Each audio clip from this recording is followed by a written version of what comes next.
Namanganda hali bunaqasi bo'lmagan. Partiyasida bo'libdi bunaqasi. 120 santimetrlik shashlikni oqomli 10 minutda yeb beraman debdilar. Videoni oxirigacha ko'ramiz. Qani, yeylami yoki yeyomaylami?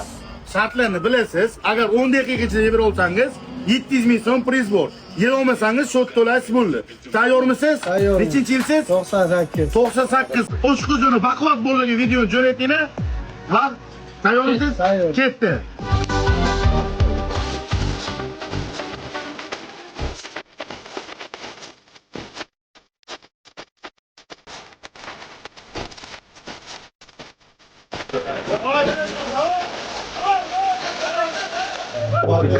Vallahi yeğumalar öyle olur. Dişini oldu, bizi şaşlayıp çıkıyor. Şaşlayıp ortak gibi.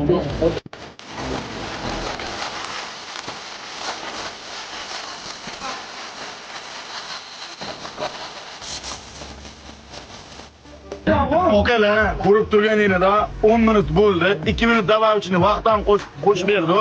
Ko'p ketgan shashlikni ko'rasizlar. Lekin okani oshqozonlari voqib pelemot aka tiqyaptilar. Mana shu videoni ki yevaraman deydigan oshna o'g'aninglar bormi, jiyaninglar bormi, qandoshinglar bormi? Xullas mahalladosh barchaga mana shu videoni yuborib qo'ying. Barchani Jalolot oshxonasida kutib qolamiz.